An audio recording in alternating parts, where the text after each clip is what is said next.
បាទដែលសូមជំរាបសួរថ្ងៃនេះគឺខ្ញុំនឹងធ្វើបទបង្ហាញអំពីរថយន្ត Camry ឆ្នាំ2002បាទអញ្ចឹងវាថា Camry ឆ្នាំ2002នៅពេលដែលយើងចាក់សាំងពេញធំមកវាវាអាចផ្ទុកបានចំនួន72លីត្រនៅត្រង់កន្លែងនេះ72លីត្របាទអញ្ចឹងតើយើងដឹងថាចូលកលេចមើលកន្លែងនេះកន្លែងសាំងរបស់គ្នាកន្លែងដែលខ្ញុំចង់អុលនេះមើលកន្លែងសាំងបាទអញ្ចឹងវាថាតើដឹងថាសាំងមួយកម្មរបស់វា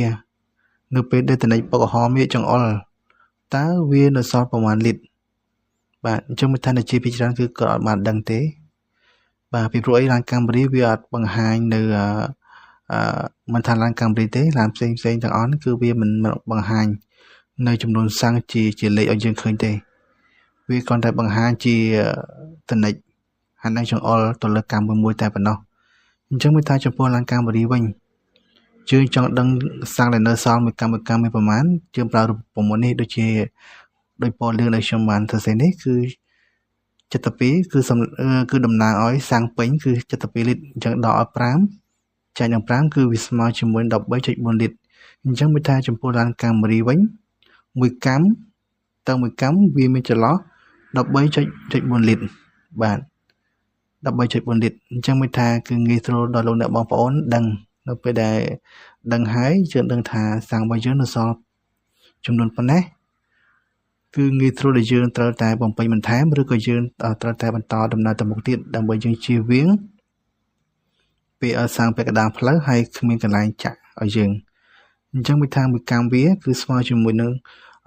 13.4 លីត្រអញ្ចឹងដូចជាឧទាហរណ៍ជាក់ស្ដែងកន្លែងដែលខ្ញុំចង់អុលនេះតនិចពុកក្រហមរបស់វាគឺចង្អុលនៅក្រោមកម្មមួយទៀតអញ្ចឹងមានថាយើងឲ្យស្មានបានថាគឺវានៅសល់ប្រហែលជា12លីត្រជាងដែលយើងអាចធ្វើដំណើរទៅមុខទៀតអញ្ចឹងបើកាលណាយើងជិះហូរ12លីត្រជាងហ្នឹងគឺវាបង្ហាញវានឹងលោតសញ្ញាអស់សាំងឲ្យយើងហើយបាទអញ្ចឹងមើលថា12លីត្រជាងនេះគឺយើងអាចធ្វើដំណើរទៅខាងមុខបន្តទៀតដើម្បីរកកន្លែងចាក់សាំងបើសិនជាយើងជិះនៅក្រោម E នេះជិះលើស12លីត្រអញ្ចឹងមានន័យថាគឺវាមិនទាន់ឈប់ភ្លាមទេគឺវាប្រាប់យើងថាឡានយើងលោតសញ្ញាអស់សាំងយើងត្រូវតែបំពេញសាំងបន្ថែមតែប៉ុណ្្នឹងទេមិនមែនថាយើងជិះក្រោម12លីត្រនឹងហើយគឺវារលត់នោះទេគឺគ្រាន់តែវាបង្ហាញថាគឺ